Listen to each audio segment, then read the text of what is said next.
Bienvenue à l'Église Connexion. Je ne sais pas si vous êtes à l'Église depuis longtemps ou si vous nous rejoignez pour la première fois avec ce culte en ligne. Je ne sais pas si vous partagez nos convictions ou pas. En tout cas, sachez que vous êtes les bienvenus. Alors ce matin, j'aimerais vous inviter à louer notre Dieu, et ce, quelles que soient les circonstances que vous traversez. Je vais lire dans Ecclésiaste 1, versets 12 à 18. Moi, l'Ecclésiaste, j'ai été roi d'Israël à Jérusalem. J'ai appliqué mon cœur à rechercher et à explorer par la sagesse tout ce qui se fait sous le ciel. C'est une occupation pénible que Dieu réserve aux humains. J'ai vu tout ce qui se fait sous le soleil et j'ai constaté que tout n'est que fumée et revient à poursuivre le vent. Ce qui est courbé ne peut pas se redresser et ce qui manque ne peut pas être compté. Je me suis dit, j'ai augmenté et développé la sagesse plus que tous ceux qui ont dominé avant moi à Jérusalem. Et mon cœur a vu beaucoup de sagesse et de connaissance. J'ai appliqué mon cœur à connaître la sagesse, mais aussi la folie et la stupidité. J'ai découvert que cela revient à poursuivre le vent. En effet, avec beaucoup de sagesse, on a beaucoup de chagrin, et celui qui augmente sa connaissance augmente sa souffrance. Oui, c'est un peu déprimant de commencer un dimanche matin par un texte de l'Ecclésiaste. Vanité des vanités, comble de l'inconsistance, disent d'autres versions. Alors parfois cette période de confinement peut laisser ce goût-là, que privé des relations sociales, notre vie est remplie d'activités vaines, futiles et insipides. Mais finalement, quand on est à ce point nu devant Dieu, il ne reste que l'essentiel à saisir. Je vais lire un peu plus loin dans l'Ecclésiaste, chapitre 3, versets 10 à 14. J'ai vu quelle occupation Dieu réserve aux humains. Il fait toutes choses belles au moment voulu. Il a même mis dans leur cœur la pensée de l'éternité. Même si l'homme ne peut pas comprendre l'œuvre que Dieu accomplit du début à la fin. J'ai reconnu que leur seul bonheur consiste à se réjouir et à bien agir pendant leur vie, et que si un homme mange, boit et prend du plaisir dans tout son travail, c'est un cadeau de Dieu. J'ai reconnu que tout ce que Dieu fait durera toujours, sans qu'on puisse ajouter ou enlever quoi que ce soit, et que Dieu agit de cette manière afin qu'on éprouve de la crainte devant lui. Alors Dieu a mis dans nos cœurs la pensée de l'éternité, et cette pensée existe malgré nos circonstances. Son désir, c'est que nous éprouvions de la crainte devant lui, et cette période de confinement ne nous en prive pas. D'autres choses sont encourageantes dans ce texte et nous invitent à la reconnaissance envers Dieu. Dieu accomplit son œuvre du début à la fin, il n'est pas absent de ce qui se fait sur la terre. Il fait toutes choses belles au moment voulu. Et puis tout ce que Dieu fait durera toujours, personne ne peut y enlever quelque chose. Alors chantons en l'honneur de notre Dieu, qui est notre raison d'être et de vivre.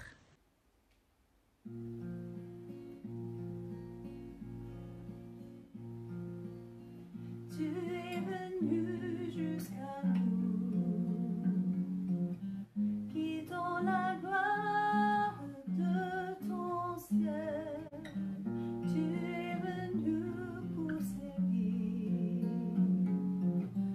donnant ta vie pour nous sauver. Dieu Tout-Puissant, roi serviteur, tu nous appelles tous à te suivre et à t'offrir nos corps en sacrifice. À toi l'honneur, roi serviteur, dans le jardin de douleur,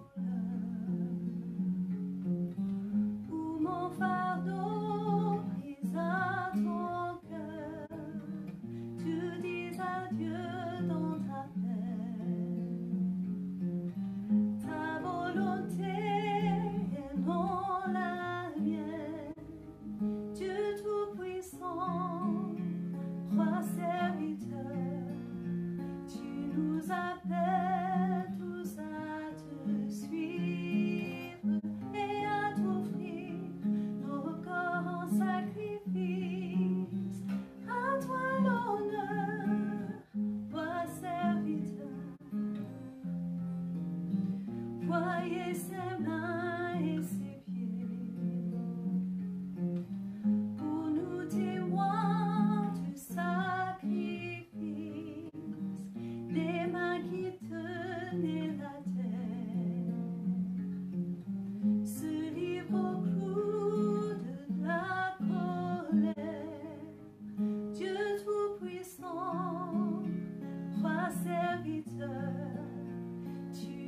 appelle tous à te suivre et à t'offrir nos corps en sacrifice.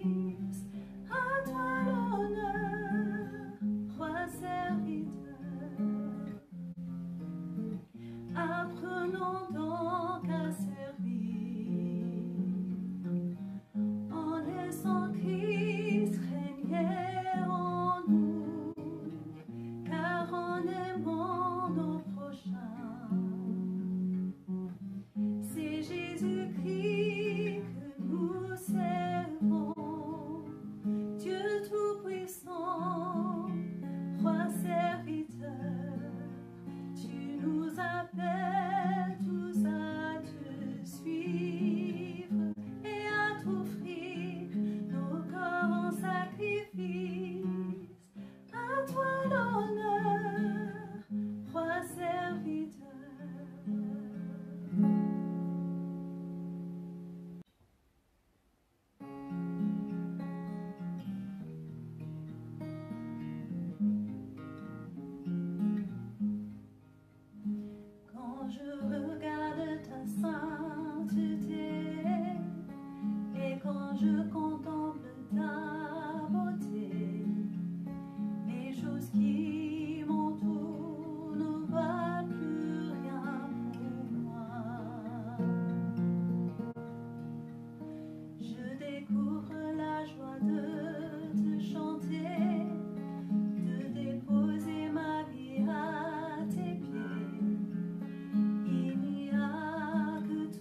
Alors aujourd'hui, nous sommes le 3e dimanche de l'Avent.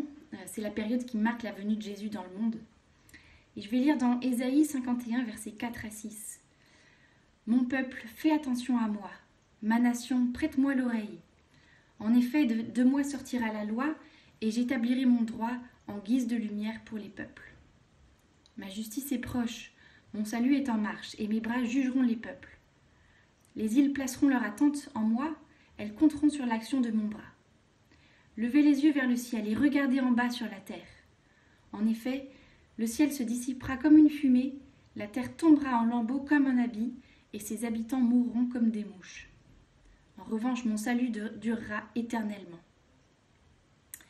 Alors, notre Dieu est un Dieu de justice. Il a révélé sa justice par la loi, qui nous a montré que nous étions incapables de vivre de manière parfaitement juste.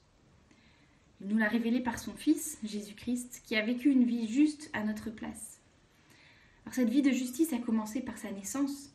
Il est venu comme nous. Il est venu comme nous afin d'être un sacrifice pour nous. Passons quelques instants dans la prière pour reconnaître devant Dieu notre besoin de justice, de pardon et pour remercier Dieu de la grâce d'avoir envoyé son Fils.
cher Sauveur, prends mon corps et mon âme pour prix de ta douleur. Oui, mon âme ravie, désormais ne veut plus que vivre de ta vie, à ta gloire, ô Jésus.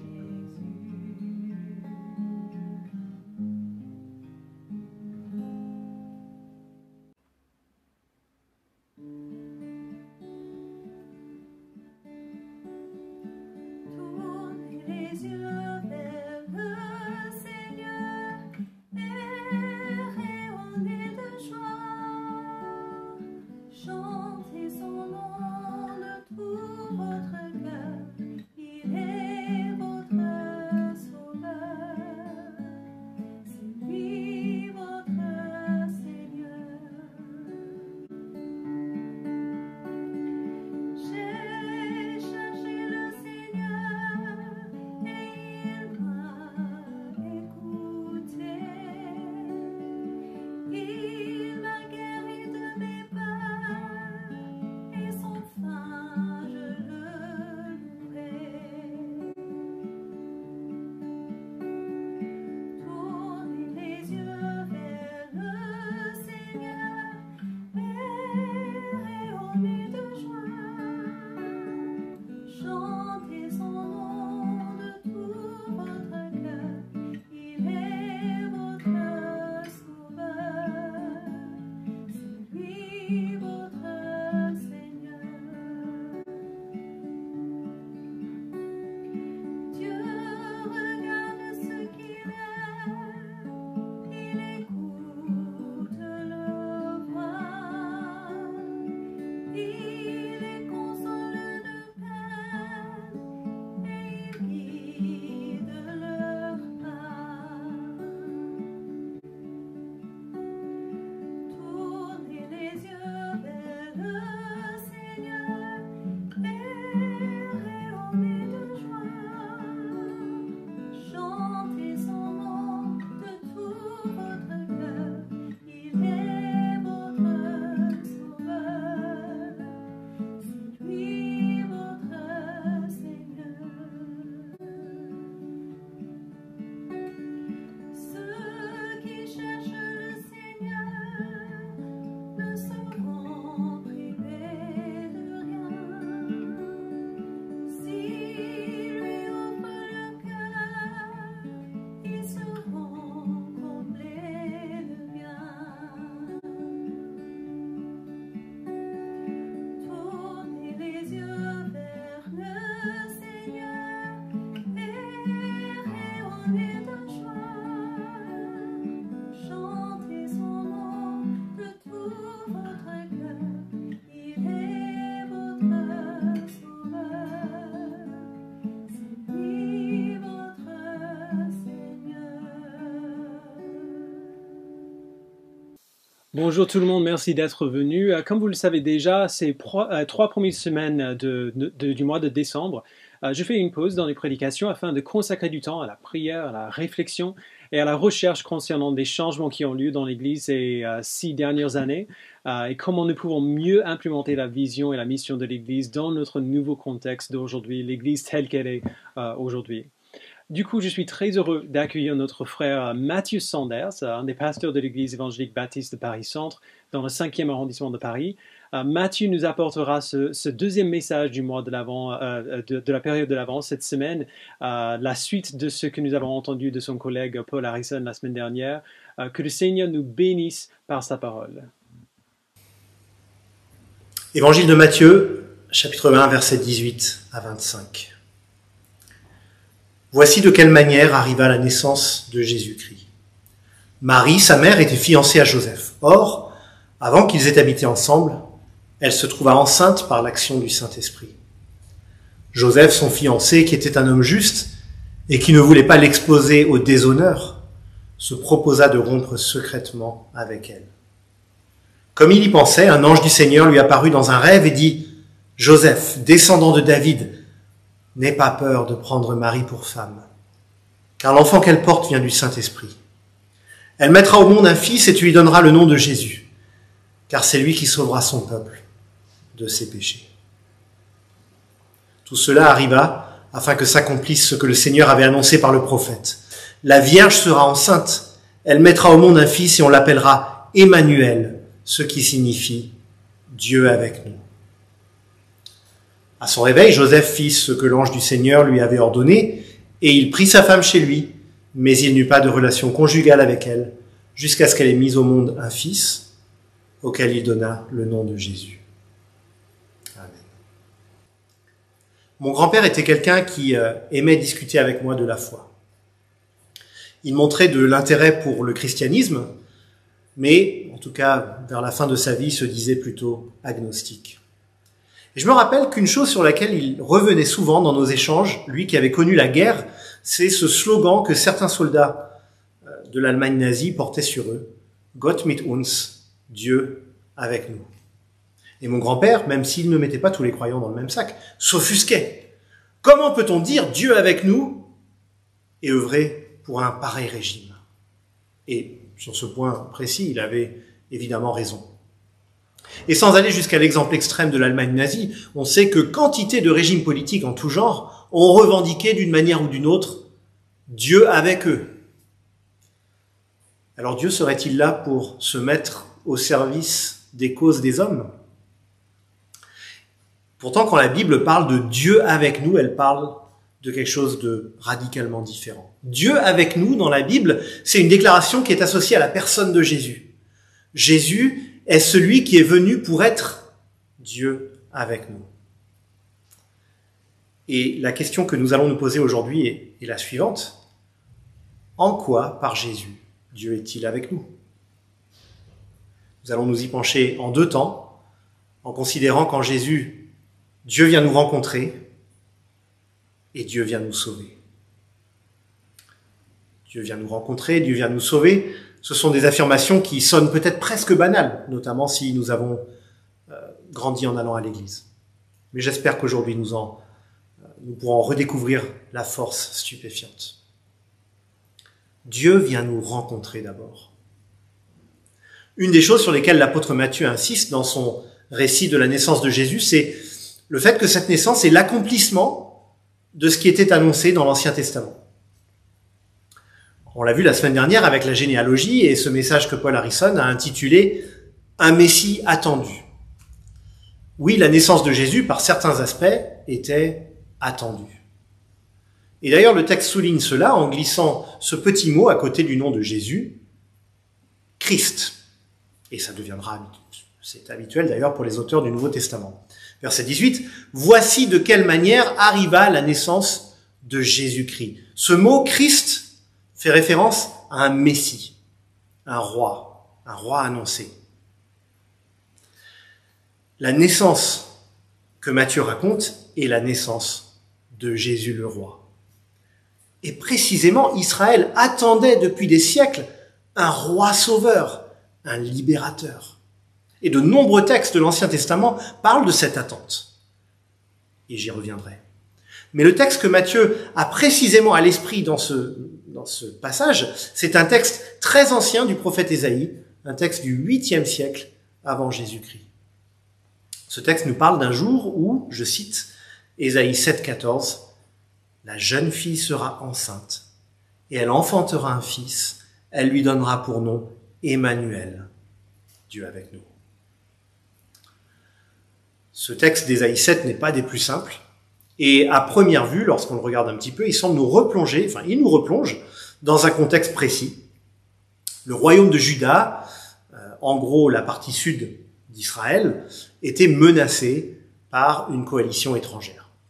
Mais le prophète Ésaïe va rencontrer le roi d'alors, le roi de Juda, Akaz, et le rassure, cette coalition ne l'emportera pas. Alors l'échange pourrait s'arrêter là, Akaz a eu l'info qu'il espérait, mais Ésaïe va alors dire au roi Akaz qu'un jour, après tous ces événements qui agitent le pays aujourd'hui, Dieu donnera un signe au pays d'Israël. La jeune fille sera enceinte, elle enfantera un fils, elle lui donnera pour nom Emmanuel. Et Emmanuel veut dire, en hébreu, Dieu avec nous. Alors, vu le contexte immédiat, il était tentant d'interpréter cette promesse mystérieuse comme renvoyant à une délivrance politique et militaire. Et d'ailleurs, à l'époque de Joseph et Marie, bien plus tard, à l'époque dont nous parle l'évangile de Matthieu, on est sous occupation romaine, et l'idée d'une délivrance politique et militaire, ça paraissait pertinent. On attendait un libérateur. Mais parfois, on attend quelque chose, et la chose arrive, mais pas du tout comme on pensait. Alors, je vais donner un exemple. Je ne sais pas comment vous, au début de la crise sanitaire, vous imaginiez la sortie de crise. Alors vous étiez sûrement très lucide. Mais pour ma part, je vais vous dire comment j'imaginais ça. On était en mars, je me disais qu'en mai, ce serait sans doute bon, et j'imaginais les retrouvailles de l'église de la rue de Sèvres après ce temps de séparation. On allait faire le plein, on organiserait un grand repas fraternel, le culte du matin rempli à bloc, un festin fraternel dans l'après-midi, et puis le culte du soir qui ferait ça le comble. J'imaginais l'émotion qui nous étreindrait en claquant des bises à nouveau, en nous serrant la main les uns aux autres. Quelques mois plus tard, les retrouvailles avaient bien lieu, mais pas tout à fait comme je les imaginais. Lors de ce premier rassemblement début juin, on devait être une trentaine, je pense, masqués, sortant de l'église à la queue leu-leu, en respectant les distances. C'était pas comme je l'avais imaginé. Et pourtant, reparlons-en dans quelques mois ou années. Je ne serais pas surpris que par la grâce de Dieu, cette épreuve, si dure que nous avons vécue et que nous vivons encore, soit dans le long terme profondément bénéfique et propice même à la croissance de l'Église. Dieu nous surprend régulièrement. Et ici, alors qu'il va être question de son intervention décisive dans l'histoire humaine, nous voyons un exemple flagrant du fait que Dieu aime surprendre. On vient d'avoir, dans la première partie du chapitre 1, cette prestigieuse généalogie qui part d'Abraham, le prestigieux père des croyants, en passant par David, le grand roi d'Israël. On est passé par les grandes époques des patriarches, des juges, de la royauté, puis il y a eu l'exil, le retour d'exil. 3 fois 14 générations, nous dit Matthieu. Et là, au verset 18, on zoome brusquement sur l'histoire d'un jeune couple lambda, Joseph et Marie. Marie est enceinte. Le problème, c'est que Joseph et elle n'ont pas encore commencé leur vie commune. Ils sont fiancés, ce qui à l'époque constituait déjà un engagement légal et officiel, mais ils ne sont pas encore mariés, ne vivent pas ensemble, ils n'ont pas encore eu de relation intime. Joseph sait qu'il n'est pas le père, et il en tire la conclusion qu'aurait tiré n'importe quel homme à sa place. Mais si nous parlons encore de cette histoire aujourd'hui, c'est que nous avons ici l'unique fois dans l'histoire humaine où cette conclusion, qui apparaissait parfaitement logique, que Marie s'était mal comportée à son égard, cette conclusion était erronée. Non, Marie ne l'a pas trompée. Fin du verset 18, elle se trouva enceinte par l'action du Saint-Esprit. Et dans un rêve, Dieu adresse ce message à Joseph par un ange, un envoyé céleste. Verset 20, Joseph, descendant de David, n'aie pas peur de prendre Marie pour femme, car l'enfant qu'elle porte vient du Saint-Esprit. L'histoire de Marie et Joseph est unique et incomparable, car le jour est venu. Dieu a décidé d'accomplir la promesse faite depuis tant de siècles. La jeune fille, la Vierge, est enceinte et donnera naissance à celui qui sera Emmanuel, Dieu avec nous. J'ouvre une petite parenthèse sur ce miracle qu'on appelle la conception virginale. Cet événement qui nous est rapporté dans l'évangile de Matthieu, comme dans celui de Luc, suscite souvent soit la moquerie, soit l'incompréhension. Parfois les deux en même temps. Que répondre à ces deux réactions? D'abord pour répondre à la moquerie ou l'ironie. Une vierge qui devient enceinte, oui, mais bien sûr. Comme pour les autres miracles racontés dans la Bible, la question clé est de savoir si on est prêt à croire à un créateur qui est à l'origine des lois de la nature et qui donc n'est pas soumis à elles, à ces lois, qui peut souverainement les contourner. Le miracle est l'exception par définition parce que précisément Dieu a créé un univers régulier, il a créé une nature qui obéit à des lois. Mais Dieu lui-même est indépendant vis-à-vis de ces lois. Croire en Dieu, c'est croire en la possibilité du miracle. Donc on peut commencer par contester cette position de principe qui dit « je ne crois pas aux miracles parce que les miracles sont impossibles ». Quand on dit cela, on n'a rien prouvé, on a juste dit 2 fois la même chose, c'est-à-dire qu'on ne croit pas aux miracles. C'est un choix. Mais l'affirmation que l'univers et la vie ont spontanément émergé, sans aucune raison, sans aucune finalité, par le plus pur des hasards, hasard qui guiderait encore, de façon complètement aléatoire et dénuée de sens, tout l'univers et l'existence humaine, croire cela demande dans un sens encore plus de foi. Sauf qu'en l'occurrence, c'est une foi en rien. Rien serait à l'origine de toute chose. La Bible nous propose au contraire de croire en quelqu'un, un Dieu vivant et vrai, qui est à l'origine de toute chose. Maintenant, j'en viens à l'incompréhension de ce miracle. Étonnamment, croyants et non-croyants font souvent, en fait, la même interprétation erronée de ce récit. On pense spontanément que si Jésus est né d'une jeune femme vierge, c'est parce que la Bible dénigre la sexualité et que ce serait trop honteux que le Fils de Dieu soit né suite à l'union physique entre un homme et une femme, parce que c'est sale, parce que c'est impur, etc. Alors le problème avec cela, c'est tout simplement que la Bible ne dénigre pas la sexualité. C'est un cliché complètement faux. La Genèse voit dans l'union physique entre un homme et une femme une réalité fondatrice liée à la vocation humaine, à la vocation du mariage. Le Cantique des Cantiques célèbre cette union. L'apôtre Paul la présente comme une composante essentielle du mariage. Après tout, Dieu a créé la sexualité humaine. Et d'ailleurs, on risque d'effleurer un point sensible pour certains chrétiens. Le verset 25, dans sa formulation, laisse entendre que Joseph et Marie, après la naissance de Jésus, ont vécu une vie conjugale normale. Et si on faisait complètement fausse route en voyant dans ce miracle une attitude hostile à la sexualité?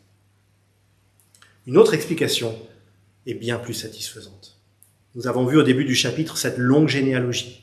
Et Paul nous a montré dimanche dernier combien cet arbre généalogique était marqué par de petits et grands drames, des déceptions, des fautes, des crimes. Et c'est dans cette réalité humaine chaotique que Dieu est venu nous rencontrer. Mais c'est une rencontre comme personne ne l'aurait imaginé. Une rencontre en chair et en os, dans notre humanité.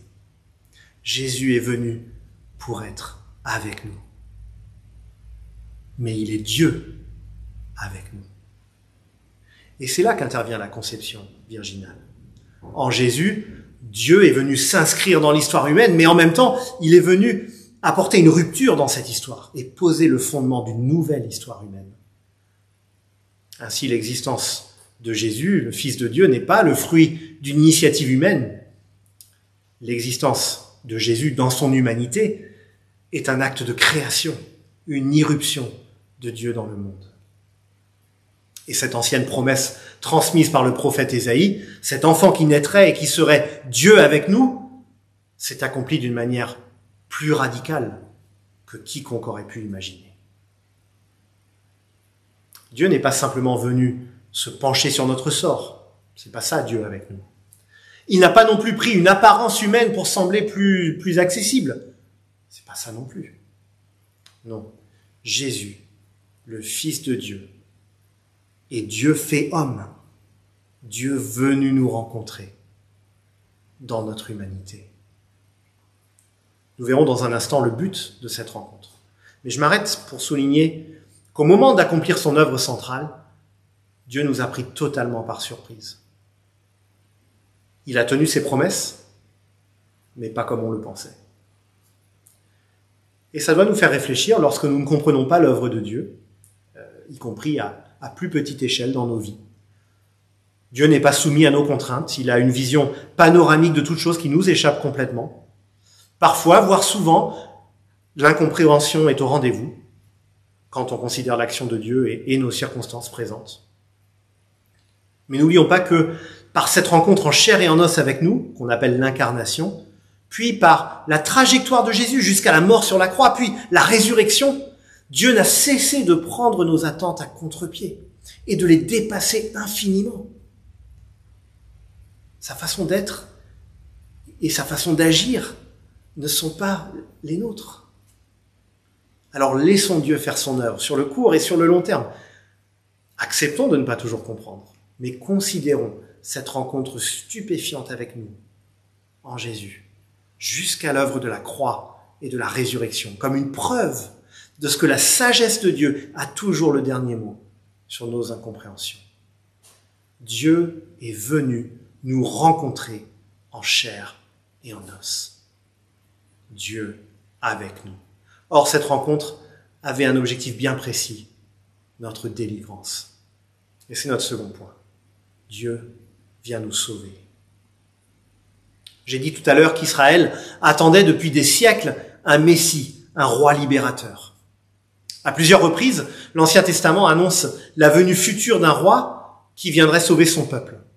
Plusieurs textes indiquent clairement que ce roi serait un homme issu de la lignée, de la descendance de David, le grand roi du Xe siècle avant Jésus-Christ, le roi référence d'Israël en quelque sorte. Mais d'autres textes semblent voir dans ce futur roi des attributs divins.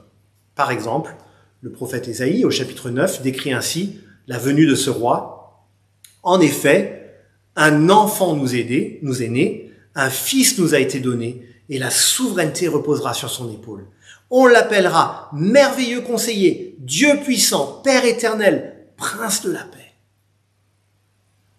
Dieu puissant, Père éternel, c'est quand même une façon un peu extravagante de parler d'un simple homme, aussi remarquable soit-il. L'Ancien Testament ne résout pas vraiment cette tension apparente entre humanité et divinité de ce futur roi. Et on a vu tout à l'heure que quand Ésaïe vient parler de cette naissance mystérieuse à Akaz, il le fait dans un contexte géopolitique bien précis. Le royaume que dirige Akaz est directement menacé par une coalition ennemie, et Ésaïe annonce que cette coalition ne l'emportera pas sur lui. C'est ça avant tout qui préoccupe Akaz et son peuple. Et on peut imaginer Akaz se disant « j'ai pas tout compris sur cette histoire de fille enceinte, mais ce que j'ai compris, c'est que je vais être délivré de mes ennemis. » Les grandes promesses de Dieu, on verra plus tard.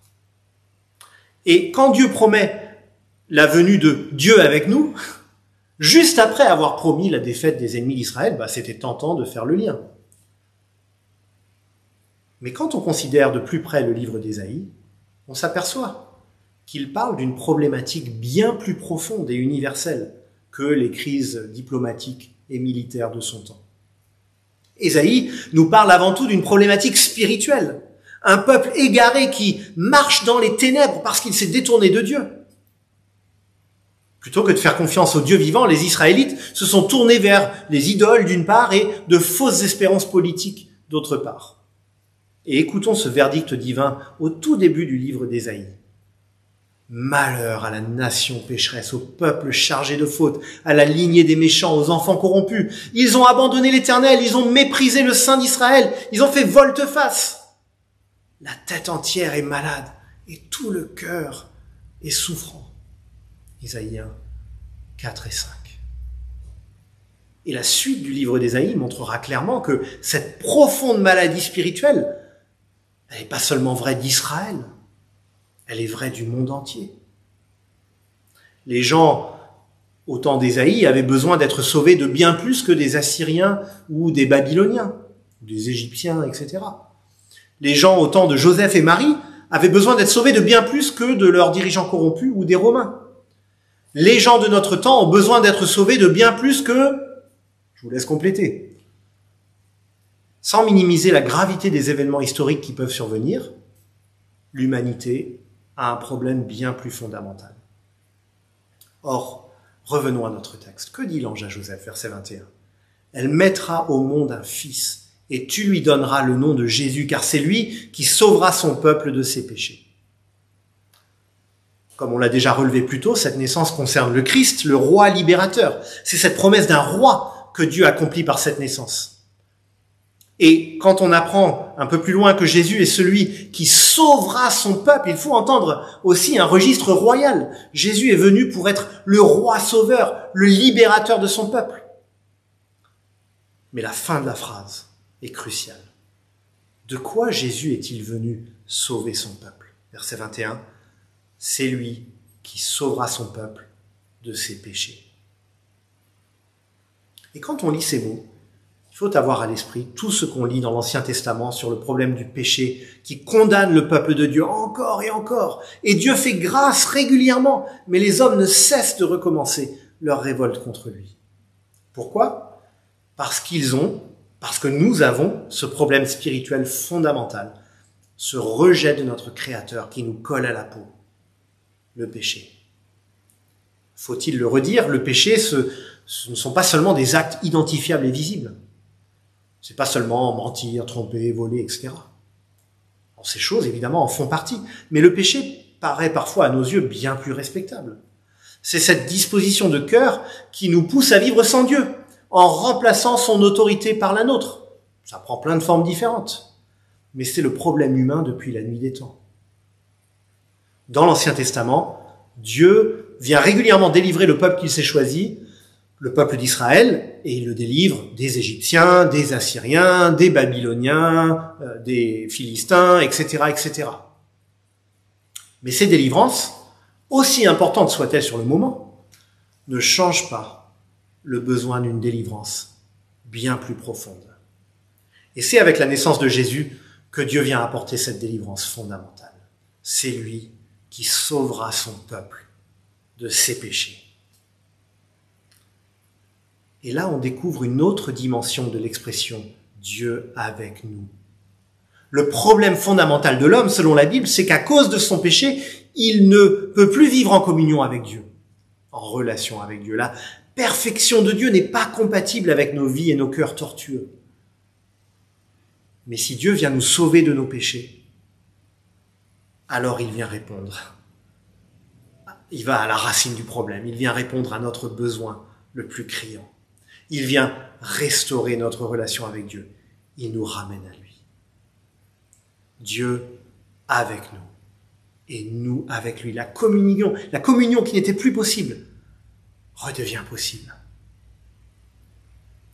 Au début du message, je faisais allusion à cette tendance que nous avons à instrumentaliser l'idée de Dieu avec nous. Nous aimerions que Dieu soit avec nos projets, nos initiatives, notre vision des choses. Mais nous voyons dans cette annonce de la venue de Jésus combien Dieu prend nos projets, nos initiatives, notre vision à contre-pied. Il les renverse entièrement et nous appelle à nous aligner sur ses projets, sa vision. Et ça doit nous amener là encore à réfléchir profondément à notre façon de voir la vie. Dans le monde occidental, nous sommes poussés depuis notre enfance à voir la vie en termes d'objectifs à remplir. Le bac, le permis de conduire, telles études, tel métier, un achat, une famille, etc., etc. On voit la vie en termes d'objectifs à remplir, de cases à cocher. Alors en soi, c'est une bonne chose d'avoir des objectifs, là n'est pas la question. Mais il est frappant de voir que l'œuvre centrale de Dieu pour nous, ce n'est pas de nous aider à accomplir nos objectifs. Son œuvre centrale pour nous, en fait, c'est la réconciliation. La restauration d'une relation brisée avec lui, d'abord, fondamentalement, et par suite, la restauration de relations brisées les uns avec les autres. Dans le livre d'Ésaïe, celui qui est appelé Emmanuel, Dieu avec nous, est également appelé Prince de la paix. Prince de la paix. Le but de Dieu pour nos vies, c'est la paix avec lui, et la paix les uns avec les autres. Et c'est ce que nous rappelons tout particulièrement en cette période de l'Avent. Et Dieu nous lance cet appel, saisir cette paix en donnant notre vie à Jésus et en la recentrant régulièrement sur lui. Et tout ce que nous sommes appelés à vivre, études, travail, famille, etc., nous sommes appelés à le vivre dans la paix et pour la paix. Avec cette profonde assurance que notre identité n'est plus en jeu. Notre valeur n'est plus en jeu. Notre avenir n'est plus en jeu. Nous sommes libérés de toutes ces craintes. Le Seigneur nous dit, comme à Joseph et comme il le dira aussi à Marie dans l'évangile de Luc, n'aie pas peur.